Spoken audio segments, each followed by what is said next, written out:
retrouver pour cette nouvelle vidéo. Aujourd'hui, on va reparler un petit peu de l'habituation. J'en ai déjà beaucoup parlé sur ma chaîne, mais aujourd'hui, vous allez voir encore de belles illustrations, et notamment en deuxième partie de vidéo, une illustration très intéressante, avec une jument qui était vraiment très apeurée de tous les objets qu'elle ne connaît pas vraiment, et avec laquelle on a dû passer par une autre étape avant de commencer à la mettre en présence avec l'objet. Vous le verrez, on parlera encore une fois beaucoup du regard tout au long de cette vidéo. Mais commençons tout de suite, vous réintroduire avec le premier cas, comment on fait une vraie habituation, qui n'est donc pas la même chose qu'une désensibilisation. Quand on habitue le cheval à quelque chose, c'est vraiment littéralement un apprivoisement. Et à travers tout cela, on apprend au cheval à penser, à réfléchir, à trouver une méthode pour venir au final lui-même face aux situations qui l'inquiète et où nous, on ne se posera plus à terme qu'en soutenant. Et à travers cette méthode aussi, on apprend à l'humain à lire le cheval, à observer. La première jument ici avec laquelle on va travailler, c'est Jalna, avec sa propriétaire Cléa. Vous avez eu l'occasion de les voir rapidement dans la vidéo où elles nous ont fait un très beau témoignage. Ici, on est sur un cours du coup en distanciel, en visio, où donc je la guidais à distance. Et la qualité de l'image n'est du coup pas terrible, je m'en excuse d'avance, mais je pense que ce sera suffisant pour comprendre en tout cas le principe. Donc avec Jalna, on a travaillé l'approche de la brosse à dents. Vous allez me dire pourquoi la brosse à dents ? Parce qu'elle a une peur bleue de la tondeuse, et donc on a pris une brosse à dents qui faisait un petit peu le même genre de bruit, parce qu'elle vraiment ce qui l'inquiète, c'est le bruit. Et donc à savoir que la jument en avait vraiment une peur bleue. On ne pouvait pas vraiment l'en approcher. D'ailleurs, la propriétaire me disait qu'elle doutait un petit peu qu'en fin de séance, on arrive à aller au contact avec la brosse à dents. Et vous verrez que si. Première chose qu'on voit, c'est que Jalna n'aime pas poser son nez sur ce qui l'inquiète. Elle ne vient donc pas analyser. Donc, la première chose, ça va devoir être de débloquer cela. Si elle ne vient pas analyser, elle ne peut pas venir se rassurer. Comme toujours dans l'habituation, on commence à très grande distance. Donc là, on part vraiment avec la brosse à dents à l'autre bout de la piste. Et ce qu'on fait, c'est comme toujours, l'humain va se concentrer sur l'objet, pas sur le cheval. Le sujet, c'est l'objet. L'humain montre qu'il est très enjoué d'avoir ça dans les mains, que c'est très chouette. Et du coup, l'humain marche un petit peu avec cet objet dans les mains, mais en faisant des allers-retours de gauche à droite pour pas se rapprocher du cheval. Toujours sur la même ligne, à la même distance. On voit que la jument, elle vient rejoindre son humaine assez vite parce qu'elle se dit « Oh, ça a l'air très chouette après tout ».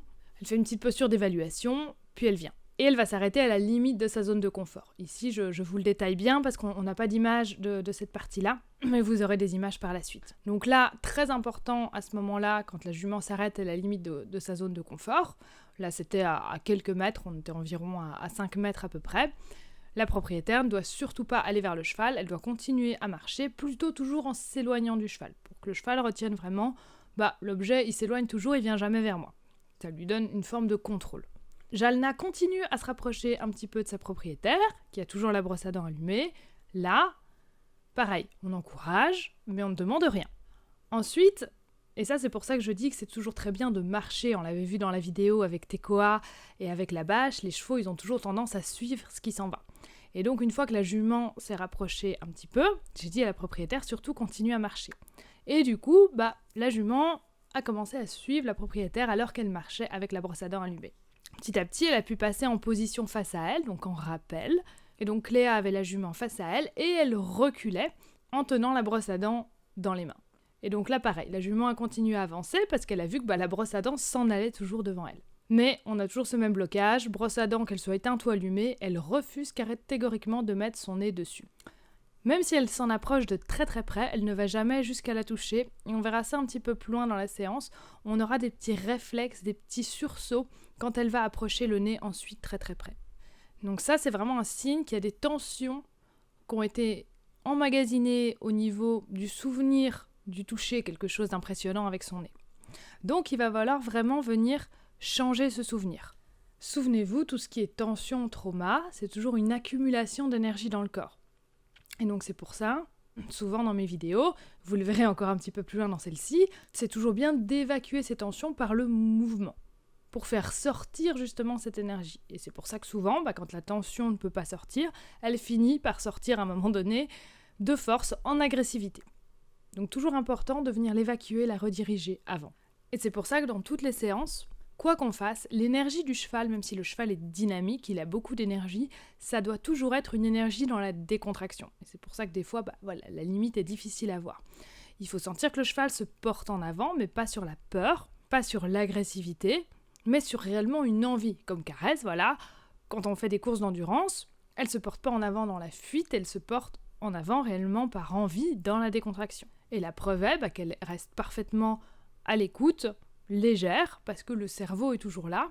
Elle a toujours accès à toutes les zones de son cerveau pour pouvoir complètement réfléchir, parce qu'elle est complètement détendue. Et c'est pour ça, un cheval qui est beaucoup au box, qui ne peut pas sortir, en dehors du fait que, clairement, les besoins primaires ne sont pas remplis, ça donne du coup un cheval qui a beaucoup de tension.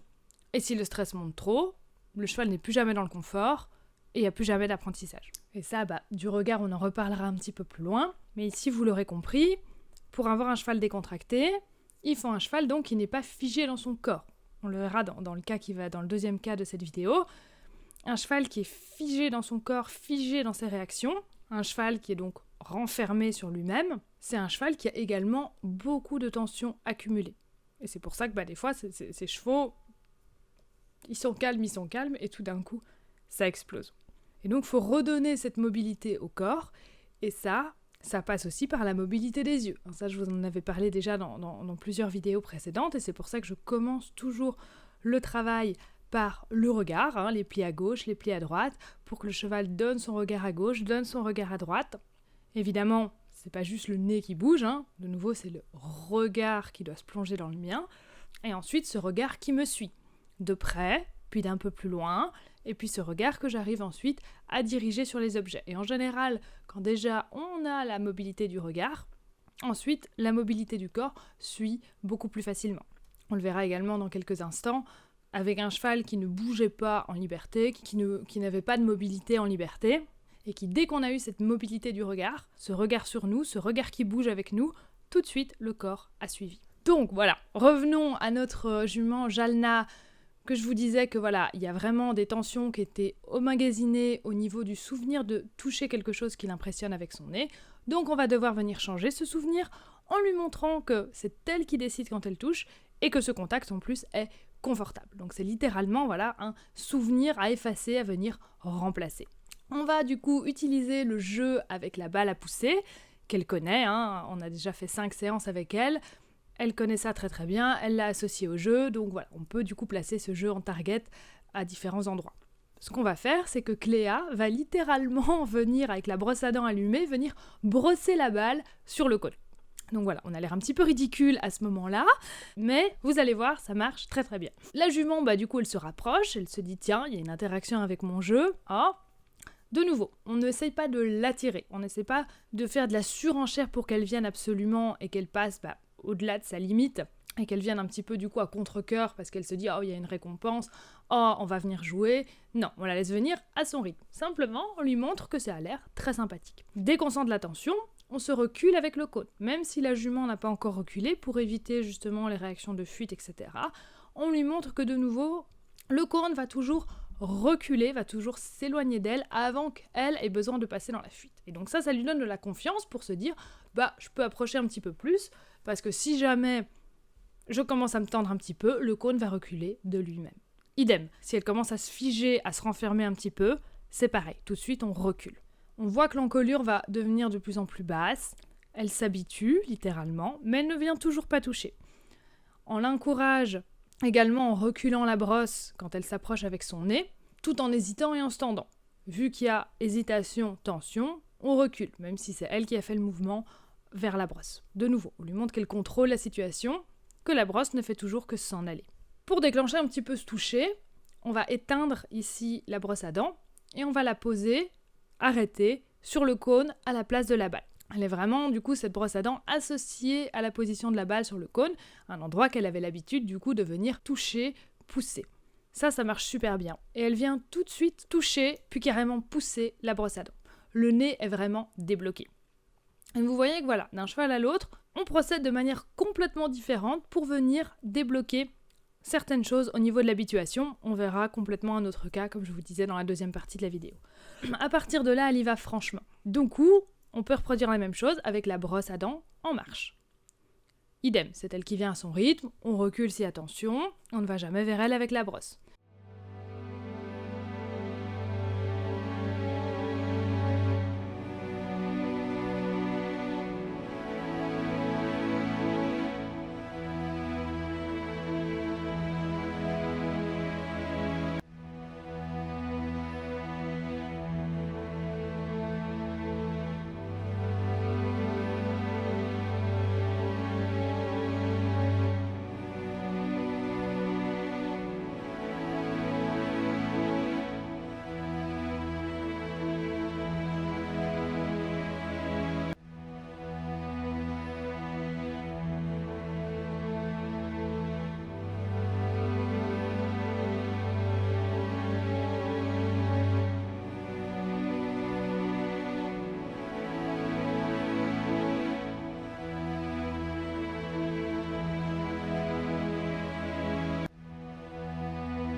Ici, elle prend beaucoup sur elle pour venir toucher. On sent que la tension commence à s'accumuler un petit peu, elle commence à ronfler un peu. Et donc là, ce que je propose, et ça rejoint ce que je vous disais tout à l'heure, je dis à la propriétaire, trotte un petit peu avec Jalna, va libérer un petit peu les tensions dans le trot. Donc elles vont trotter un petit peu ensemble. Et c'est sur la continuité du reste. On lui a montré toute la séance que la fuite n'est jamais bloquée. On a toujours fait cette habituation en liberté complète. Elle n'était jamais tenue au bout d'une longe et retenue en cas de fuite. Souvenez-vous, c'est quand on bloque la fuite qu'on a un trauma. Et ici, on renforce cela encore plus en lui montrant qu'elle peut décharger ses tensions, qu'elle n'est pas forcée, qu'elle n'est pas coincée. Et du coup, cela l'aide beaucoup. La jument a complètement changé après ce passage au trot. On peut revenir sur le sujet et avancer encore plus loin. Elle vient poser du coup son nez sans tension cette fois sur la brosse, alors que la brosse fonctionne. Et elle commence même à trouver cela très amusant. Et du coup en fin de séance, on peut carrément venir sur le sujet du contact physique avec la brosse. Pareil, on allume la brosse à distance, mieux vaut se mettre trop loin que trop près. On observe la jument, si pas de signe de tension on avance, si renfermement, les oreilles, les yeux, la tête qui se fige, on recule immédiatement. Le reculer doit être vraiment très franc. 3-4 pas vraiment de manière rapide en arrière, dès qu'on reçoit un signe de tension. Il vaut mieux reculer trop, comme je dis toujours, que d'avancer trop vite. Dès que l'encolure redescend, on avance de nouveau, et ça on y reviendra tout à l'heure. On ne réavance pas tant qu'on n'a pas un signe de décontraction, soit que le signe revienne de lui-même, soit qu'on doive faire quelque chose pour le faire revenir. Ensuite, on approche encore un petit peu pas à pas, en surveillant que la jument est toujours d'accord. Une fois arrivé à l'épaule, on demande le pli vers nous, toujours le regard. On demande à la jument de venir toucher la brosse alors que elle est toujours en fonction, le moteur est toujours allumé. Si tout est ok, on vient accompagner le nez de la jument contre son corps pour venir la toucher, pas encore avec la brosse, mais avec la main qui tient la brosse. Dès qu'il y a tension, pareil, on recule tout de suite. Ça, la jument n'a jamais besoin de se dégager. Et là, comme on fait ça avec le regard, ça vous l'avez déjà vu dans d'autres vidéos, dès que la jument va venir détourner la tête, ça veut dire stop, ça veut dire qu'il faut stopper et reculer immédiatement. Tant que la jument est avec nous, le regard vers la brosse, le regard sur ce qu'on fait, c'est bon. Une fois que la jument lâche le regard, détourne la tête, ça veut dire stop. Et c'est important d'écouter et même de s'arrêter avant qu'elle en arrive là. Mais en tout cas, au moins de s'arrêter là pour qu'elle n'ait pas besoin de crier. De nouveau, on veut toujours des noms les plus doux possibles. Petit à petit, on va rallonger le temps de contact et on va étendre la zone de contact sur le corps. Mais surtout, on écoute toujours le stop. Après l'exercice, si on a un petit peu de mâchouillement, c'est que cela est un petit peu tendu et qu'elle a besoin de relâcher. Donc ça veut dire que la fois d'après, il faut aller un petit peu plus progressivement. Si pendant tout le moment où on a eu du contact, la jument n'a rien dit et qu'après on a un mâchouillement, ça veut dire qu'on a peut-être été un petit peu trop loin. De nouveau, le mâchouillement, soit on l'a tout le long de l'exercice et c'est très bien. Si on l'a juste à la fin, ça veut dire que l'exercice a apporté un petit peu de tension. Après cet exercice, c'est très important de se reculer, de laisser la jument marcher, s'en aller, de ne pas la forcer à rester. Et à la fin de la séance, on termine vraiment sur un très beau passage où on a un beau moment de contact, sans tension, un bon timing du côté de la propriétaire. Et on voit que petit à petit, on va pouvoir commencer à toucher plus avec la brosse et moins avec la main. Il y a beaucoup de choses dans cet exercice de la brosse. Il y a le bruit, l'aspect physique, le contact avec le nez, la sensation de la brosse. Et on doit s'habituer à tout ça. Et vous voyez qu'on a d'abord habitué au bruit, ensuite quand il a fallu habituer au contact, on est reparti un petit peu de nouveau à distance avec une approche progressive. Donc voilà, il ne faut pas se dire, voilà, c'est bon, elle n'a plus peur du bruit, donc on peut aller au contact. C'est deux choses complètement différentes. Ok, elle n'a pas peur du bruit, ça ne veut pas pour autant dire qu'elle n'aura pas peur de la sensation de la brosse. On note que lors de cette séance, après chaque pause, Jalna revient d'elle-même ou très facilement vers sa propriétaire au premier appel en liberté. C'était une jument qui n'était pas du tout comme ça à la base, elle avait tendance même à aller à la porte lors de nos premières séances. Ici, le suivi de main, même à distance, est bien compris, ça la rend autonome, elle n'est plus obligée de subir la pression pour venir, elle vient littéralement par choix, à distance, en liberté. Elle vient avec plaisir, parce qu'elle s'est rendue compte que les échanges étaient fun, et surtout, qu'on faisait toujours à son rythme. Et dans une habituation comme ça, l'humain se pose du coup en un véritable guide, et ça on va en reparler dans quelques instants aussi. On ne force pas le cheval par envahissement à accepter un objet, on lui fait découvrir à son rythme. Le cheval reste dans le contrôle et l'humain est là pour raccompagner. L'humain gagne littéralement des points en faisant ce genre d'exercice avec le cheval. Ainsi, de nouveau, ça je vous l'ai dit, quand on ira en extérieur, quand le cheval aura peur de quelque chose, le cheval va avant tout se reposer sur l'humain et ne plus choisir la fuite. On peut avoir l'impression sur les images que je vous ai montrées là, qu'on dit tu nous dis qu'elle avait très très peur de la brosse, très très peur du moteur, mais au final dans cette vidéo on voit rien du tout, il n'y a pas de panique, il y a un cheval très calme du début à la fin. Eh bien oui, parce que justement avec cette façon de faire là, on ne va jamais jusqu'à la panique. Et du coup au final on a l'impression que le cheval il n'a pas peur du tout. Et avec des chevaux vraiment très peureux, on peut même partir d'encore plus loin, avec l'objet qui fait peur. Et du coup, on arrête toujours au plus petit signe de tension, on ne va jamais jusqu'à que le cheval pète en l'air. On désamorce les petites tensions à mesure, et du coup, on n'a jamais de défense.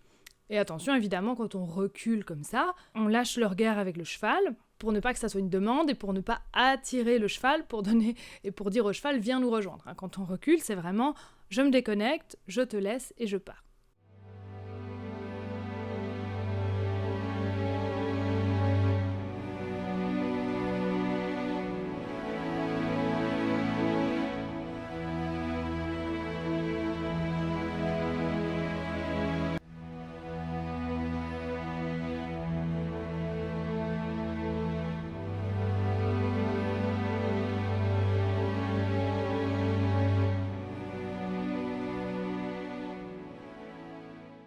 Et on revient donc ici à une notion très importante, je vous parlais du guide.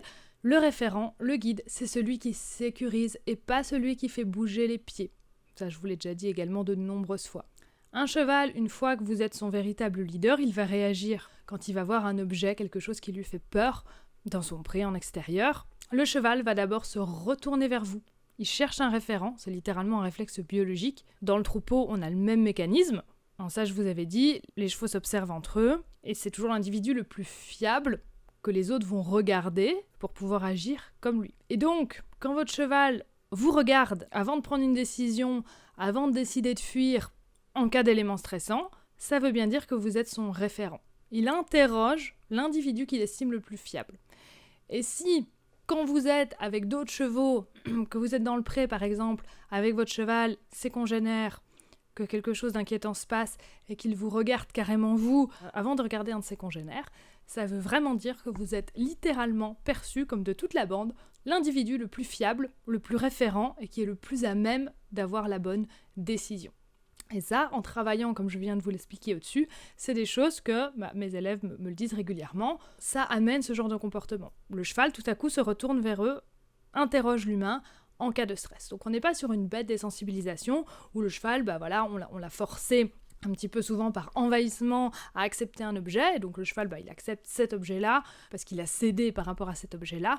Là, c'est beaucoup plus large que ça. À la limite, on s'en fout de la brosse à dents. Simplement, on apprend au cheval qu'on a les bonnes décisions, qu'on recule ou qu'on fait reculer le cheval avant qu'il prenne la décision, qu'on va toujours avoir une longueur d'avance. Et donc, que oui, on est ce référent, ce guide vers lequel le cheval va se tourner avant de prendre toute décision. Et ça a été confirmé en 2021 par Hélène Sutter de l'IFCE, qui a montré que les chevaux peuvent utiliser justement l'humain comme référent social, comme je viens de vous le dire.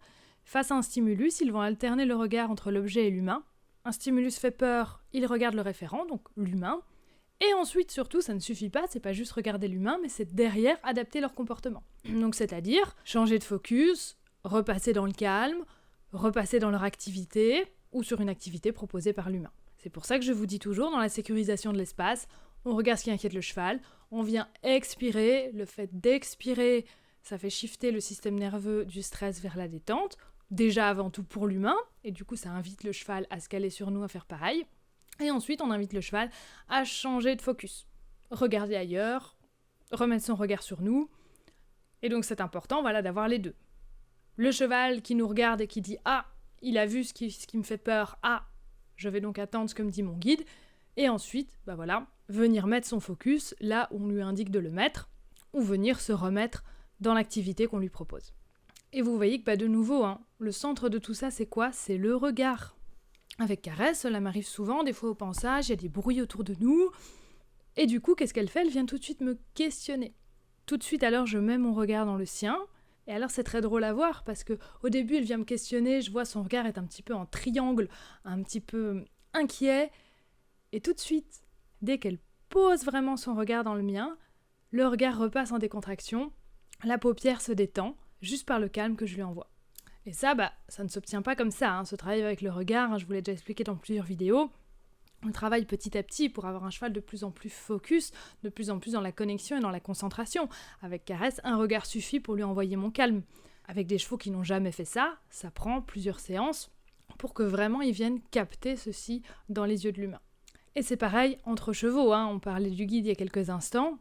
L'individu perçu comme leader, ça je vous l'ai déjà dit plein de fois, c'est pas celui qui contrôle les autres, c'est celui qui a le moins de tension. C'est un cheval qui partage son espace, qui partage la proximité avec les autres chevaux, sans crier, en décontraction, qui offre du calme aux autres. Et c'est pour ça que l'équitation plus traditionnelle ou l'équitation horsemanship, elle se base souvent sur des conversations de troupeau observées entre chevaux domestiques. Et entre chevaux domestiques, ça je vous l'ai dit beaucoup, il y a beaucoup de stress, il y a beaucoup de conversations avec des chevaux qui crient. Et ça, de nouveau, ce ne sont pas des dynamiques normales, c'est pas comme ça que les chevaux communiquent normalement. Parce que souvent, on fait des raccourcis. Un cheval qui va beaucoup chasser les autres, on va dire, il est dominant. Dans le troupeau, il sera pas forcément vu comme tel, il sera surtout vu comme très chiant. Et pas du tout comme fiable, mais comme très agaçant. Parce que c'est un cheval qui a beaucoup de tensions, et donc qui répercute ces tensions sur les autres. Mais donc c'est pas un cheval dominant, c'est juste un cheval qui est mal dans sa peau. Et c'est pour ça que de nouveau, important de bien observer le troupeau, c'est pas celui qui crie le plus qui lead. C'est souvent plutôt celui qu'on entend le moins.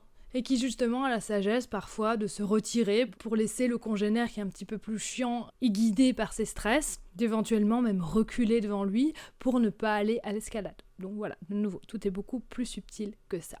Mais donc voilà, à nouveau, tout passe par le regard. Et je vous parlais un petit peu de mes retours de mes élèves tout à l'heure, j'en ai beaucoup qui commencent à maintenant bien travailler avec ce regard et qui me disent que notamment ils arrivent à récupérer leur cheval en liberté, comme je vous disais, juste avec ce suivi de main, à capter le regard, même pour les faire sortir la tête du foin, sans venir tirer sur la longe. Ils arrivent à les faire sortir la tête du foin, la tête de l'herbe, simplement en captant leur regard et en leur demandant de revenir vers eux. Et j'ai ici encore un très bon exemple, je vais vous mettre quelques images rapidement, avec un petit cheval dont la propriétaire avait envie de faire un petit peu de liberté avec, mais ça ne marchait pas vraiment, parce qu'en liberté, il venait pas.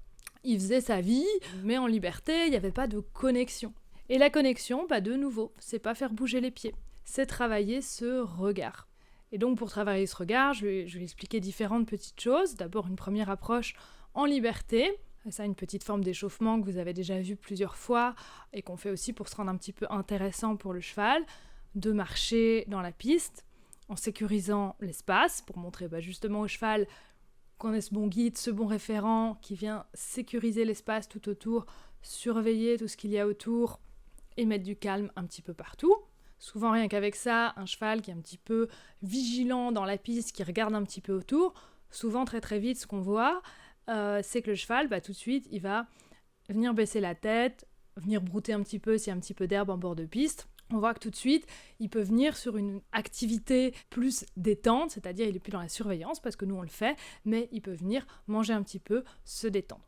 Et puis une fois qu'on a fait ça, on a déjà gagné quelques points, et puis comme je vous dis toujours, on marche, et dès que le cheval pose son regard sur nous, tout de suite, on accueille, on lui rend ce regard, on s'arrête de marcher, et après, souvent le cheval ne vient pas tout de suite, il se détourne, on se détourne aussi, on n'est pas dans la demande là, on est vraiment dans cette interaction. Et puis quand le cheval repose son attention, son regard vers nous, de nouveau on fait pareil. Et petit à petit, à force de faire comme ça, le cheval souvent finit par venir. Et donc là on peut faire notre contact olfactif, notre bonjour. Et puis après, je lui ai expliqué le travail du regard avec le début, avec les plis, à gauche, à droite, faire venir ce regard, appeler ce regard par le suivi de main et par notre regard. Et à partir de là, ça va très vite. Avec le travail des plis, on appelle le regard. Ensuite, on va se mettre un petit peu plus à distance, on va appeler ce regard. On se met juste vraiment à 2-3 pas au début. Et du coup, le cheval, naturellement, quand il donne son regard et qu'on l'attire vers nous, le corps, naturellement, suit. Une fois que le regard se pose sur quelque chose, qu'est-ce qui suit ? Le corps. Comme je vous dis toujours, regardez ce que votre cheval regarde et vous saurez à quoi il pense, vous savez ce qu'il va faire. Si le cheval regarde la sortie, il va aller vers la sortie. Il ne regarde pas la sortie pour aller au final sur votre exercice. S'il regarde votre exercice, il va aller sur votre exercice. Donc voilà, donc le corps suit vraiment le regard. Et donc tout part du regard. Ça ne sert à rien d'essayer d'appeler le corps si on n'a pas le regard. Et donc une fois qu'on a cette mobilité du regard, on peut se mettre de plus en plus loin, appeler ce regard de plus en plus loin, l'associer au mot vient, et le corps suit, et on a un cheval qui vient en liberté. Et à la fin, le cheval, il ne lâchait plus sa propriétaire, il suivait, et elle savait le récupérer par le regard à distance, et c'est quelque chose qui va vraiment très vite. Et pour la connexion en liberté, si vous n'avez pas le regard, ça sert à rien d'essayer de chasser les hanches, chasser les épaules, et d'apprendre les bases qu'on appelle souvent à pied. La base, c'est le regard, uniquement ça. Et avec ce regard, après, de nouveau, c'est magique, parce que plus vous jouez avec cette mobilité du regard, plus vous rendez ce regard mobile, plus le cheval va être mobile dans son corps, mais également dans son mental, et va avoir plus conscience de son corps, des choses, de ce qu'il fait, d'où il est. Et c'est vraiment une gymnastique à la fois mentale et physique, ce travail du regard. Notamment ici avec une autre petite jument, où, avec cette fameuse target, la fameuse balle à pousser, elle aussi a très vite compris ce petit jeu, mais voilà, en la mettant en l'air, en bas, on travaille comme ça le regard, vers le haut, vers le bas, et on agrandit comme ça la conscience du cheval. Et le regard, ça va dans les deux sens, que le cheval nous donne le regard, mais nous aussi, il faut donner le regard au cheval. Et là, ici, c'était très intéressant aussi. J'ai eu un cas avec une jument qui avait un poulain, une jument qui avait un petit peu du mal à se laisser un petit peu attraper, un petit peu du mal à venir vers. Quand elle était lâchée en piste, elle avait tendance après à se mettre un petit peu dans son coin, à pas vouloir revenir pour qu'on la rentre. Le revient était très compliqué. Et en fait, j'ai un petit peu observé au début, et je me suis rendu compte que tout ce qui manquait à cette jument, en fait, c'était notre regard. Depuis qu'elle avait son poulain, tous les humains autour d'elle n'avaient Dieu que pour le poulain, on s'occupait beaucoup du poulain, et puis elle avait plus le regard des hommes. Et donc c'était très poétique et c'était très beau ce moment, parce que ce que j'ai fait avec elle, c'est simplement que je me suis assise à plusieurs endroits dans la piste, et je ne demandais rien, simplement je lui donnais. Je lui donnais mon regard, et tout de suite elle est venue à moi. Et je me suis assise comme ça à plusieurs endroits, j'ai jamais donné de bonbons, mais à chaque fois elle est venue à moi, parce qu'elle cherchait en fait cet échange. Et donc après, je lui ai présenté également les petites balles, les petits jeux, et elle a pris beaucoup de plaisir à faire tout ça parce qu'elle était enfin contente d'avoir de l'attention. Et donc voilà, comme quoi des fois, un problème d'approche, un cheval qui a un petit peu du mal à se faire prendre le licol, ça peut venir de plein de choses différentes, et ici on avait simplement un problème qui a été résolu très très vite en soi, sur ce problème d'attention. Et par le regard, de nouveau, on transmet beaucoup d'émotions. Souvent, quand le cheval revient vers nous, qu'on veut donner un bonbon pour récompenser, il y a un petit peu d'agitation. Comme je le dis toujours, on attend, on met le calme, on prend le temps avant de récompenser, on prend le temps d'accueillir, et surtout, si on veut que le cheval se stabilise et soit calme, il faut avant que nous, on montre l'exemple, en étant nous-mêmes profondément calmes, profondément stables. Et tout ça, ça passe par cet échange dans le regard de ce calme. La respiration est également une aide très importante. Je vous parle beaucoup du regard, mais moi, je travaille beaucoup avec le regard, mais aussi la respiration. Ça, je vous en ai parlé plusieurs fois.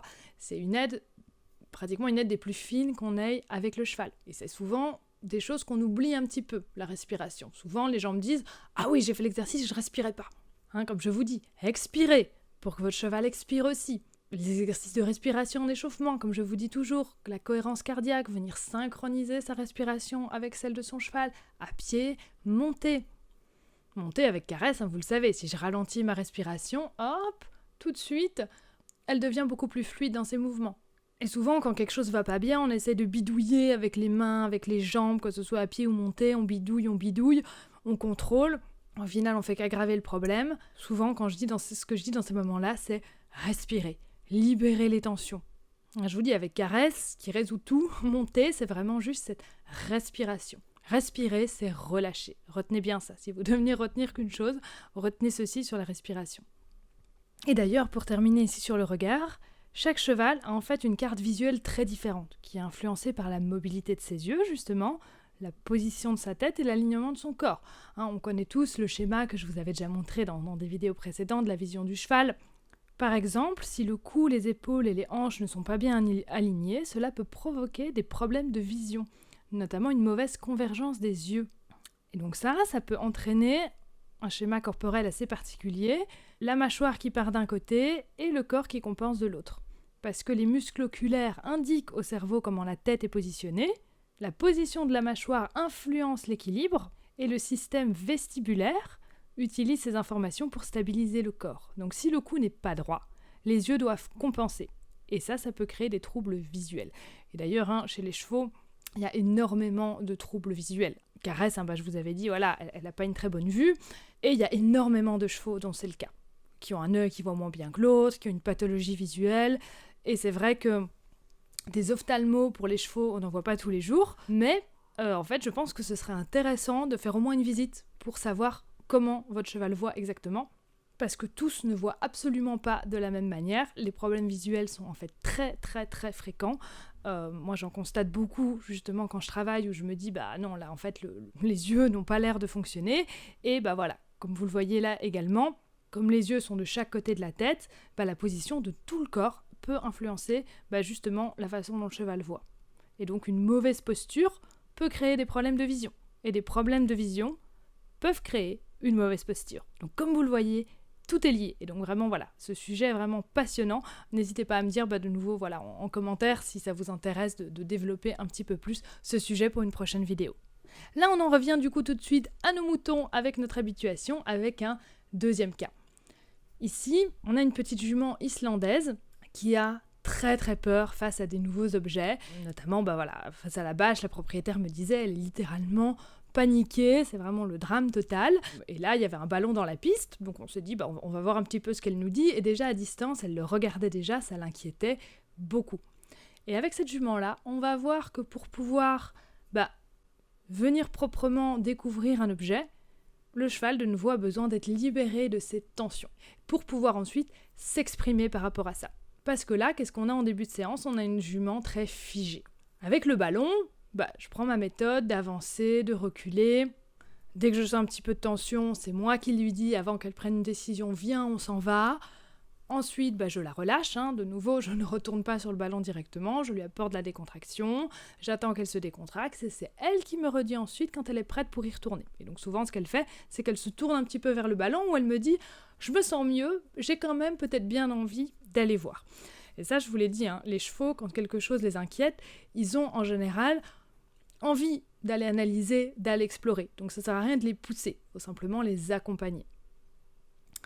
Mais à chaque fois qu'on approche de ce ballon, elle a tendance à venir tout de suite se figer. Elle n'arrive pas à s'exprimer, on a l'impression qu'elle est vraiment coincée un petit peu dans son corps et que à tout moment ça risque d'exploser parce que ça va être trop.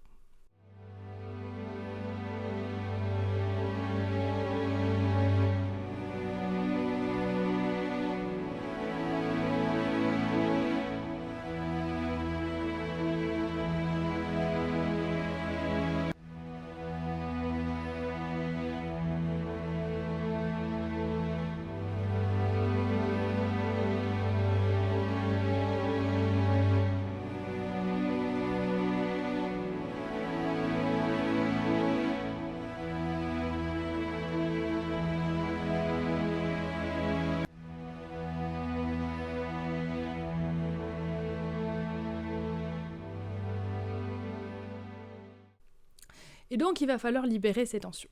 Pour ça, c'est bien de passer par le trot, par le galop.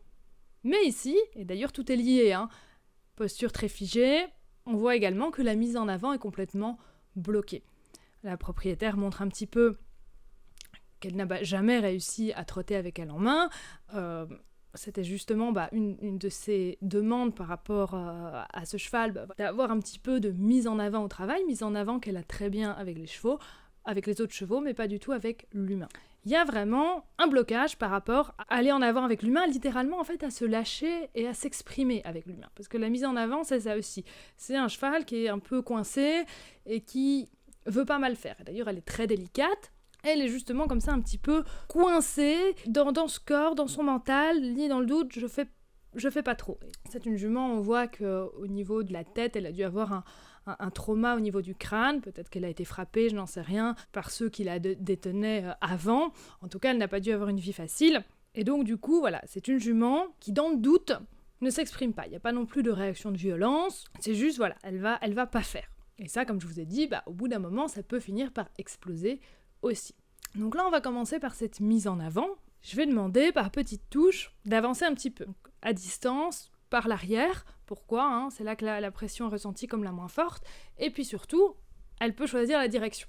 Donc je ne la coince pas entre une longe et une chambrière derrière. Et surtout, je vais lui montrer que quand je vais demander la mise en avant, ça va pas se passer comme elle a prévu. Si elle se bloque comme ça, c'est que probablement, elle a peur de cette montée en phase que l'humain a dû faire plusieurs fois sur elle pour quand même la pousser à avancer. Et donc, je vais lui montrer justement que le schéma qu'elle a prévu dans son cerveau ne se passe pas du tout comme ça. Donc ça, je vous en avais déjà parlé également dans une précédente vidéo. Je demande un petit peu, de manière très légère. Dès qu'elle commence à se braquer un petit peu, qu'elle commence à reculer, je me recule tout de suite. Elle recule, c'est une forme de signe de tension, c'est une forme de non par rapport à ma demande, donc tout de suite je recule. Pour lui montrer que je ne vais pas de front, que je ne vais pas à la surenchère.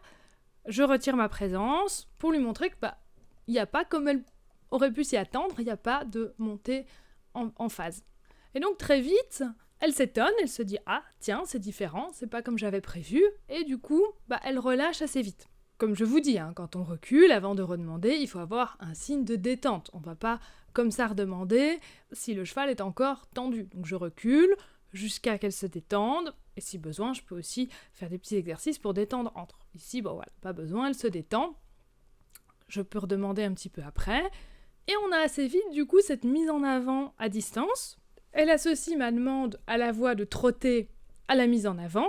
Je peux demander un petit peu plus fort, parce qu'il n'y a plus de résistance. Rien que le fait, de reculer comme ça, de venir décontracter, de venir désamorcer. La jument, on demande la mise en avant, tout de suite elle se braque, elle recule, elle se dit ça va pas se passer, on va encore monter en phase. Hop, tout de suite je recule, ça désamorce. Et après, du coup, on peut le demander un petit peu plus franchement parce que on a vraiment désamorcé littéralement ceci.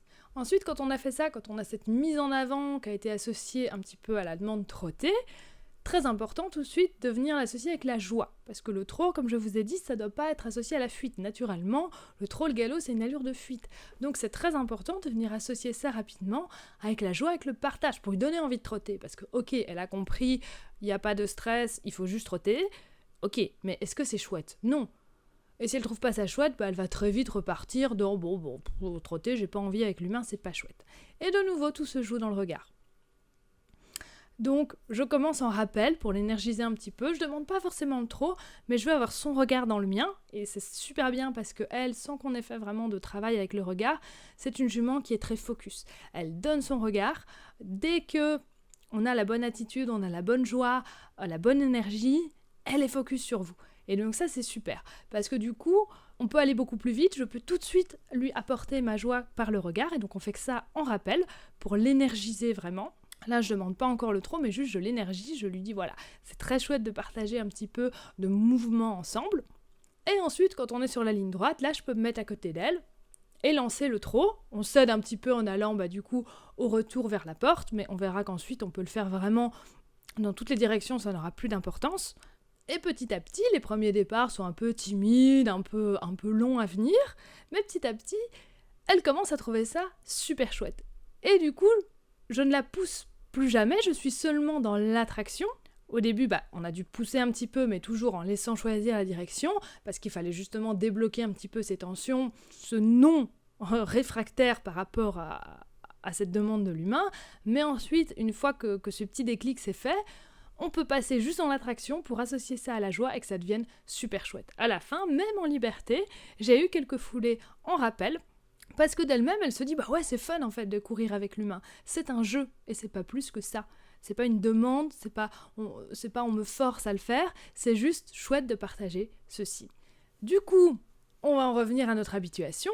Comme elle commence à s'exprimer un petit peu plus à travers ce trot, à la fin, j'ai eu vraiment de très beaux suivis en liberté, où elle répondait vraiment à ma demande de mettre de l'énergie un petit peu.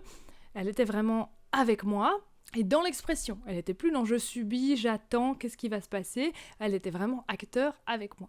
Du coup, quand on revient sur le ballon, et bien là, de nouveau, pareil, le nez est débloqué. Elle ose venir vers, dans la conscience et dans la confiance. Ça prend un petit peu de temps, mais là, tout à l'heure, on était complètement bloqué, on sentait qu'elle n'aurait pas été beaucoup plus loin. Ici, elle fait un peu plus de pas jusqu'à venir poser son nez sur le ballon.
Et juste avant de revenir sur le ballon, après les longs moments au trot, qu'est-ce qu'elle a fait? Elle a beaucoup bâillé. Et là, vous allez me dire, oui, elle a fait ça après l'exercice, c'est que l'exercice l'a tendu. Alors là, non, justement, c'est l'exception dont je vous parlais l'autre fois.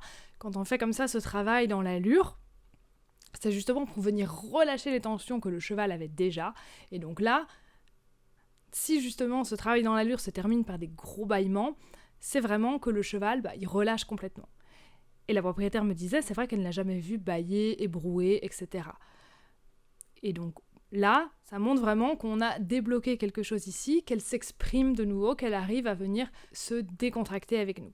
Avant, quand il y avait du stress avec le ballon, elle se figeait, je la ramenais en arrière, je la faisais baisser la tête, l'encolure redescendait, elle se décontractait, mais j'avais pas un seul mâchouillement. Ici, à partir de là, le mâchouillement était complètement débloqué. À partir du moment où on a eu le trot, on a eu plein de mâchouillements.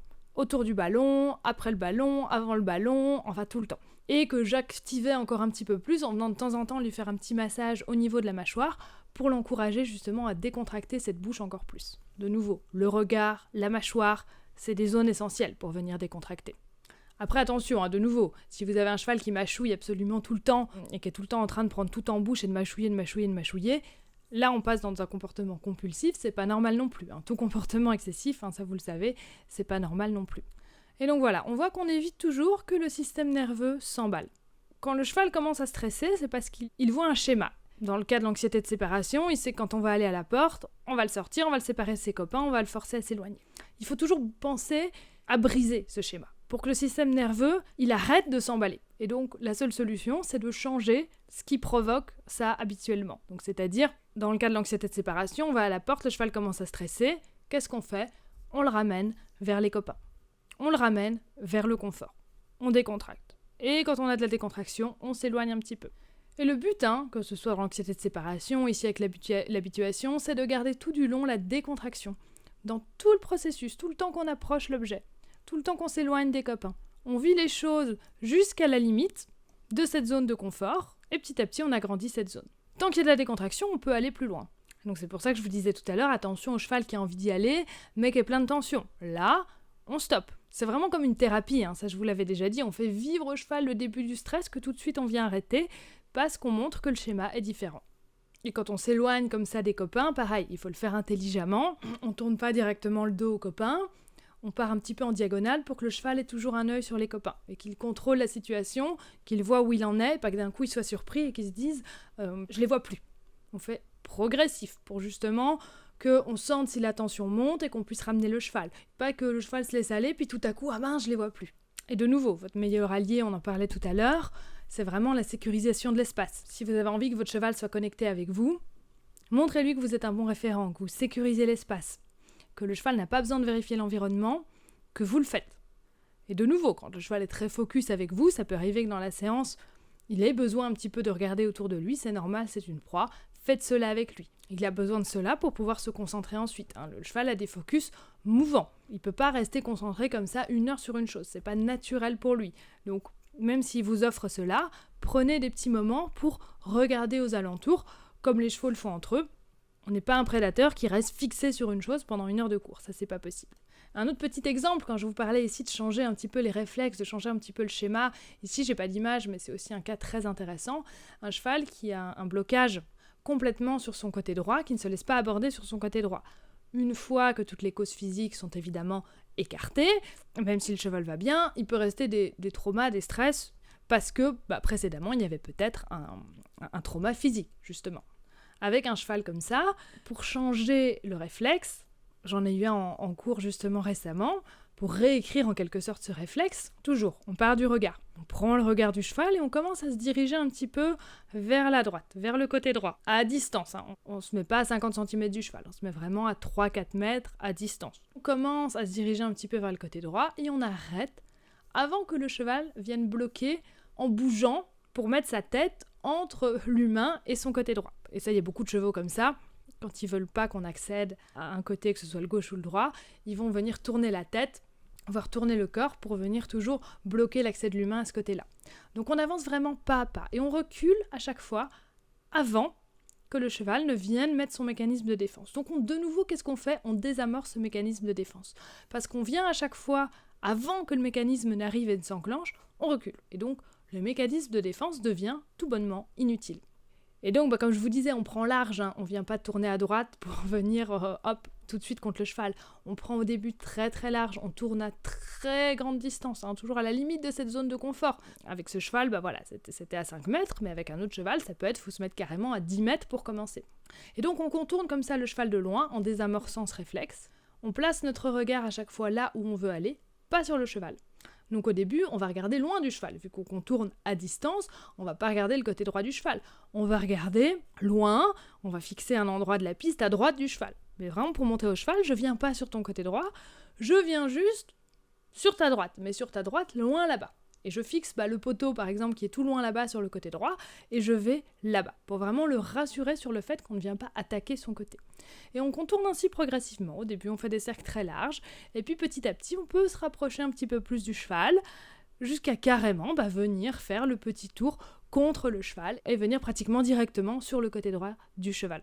Toujours en s'arrêtant avant que le réflexe de protection se déclenche. Ainsi, il n'a plus besoin de son réflexe, et on a réécrit quelque chose d'autre. Mais ça, évidemment, ça se fait pas en une séance, ça se fait sur plusieurs séances, hein, évidemment.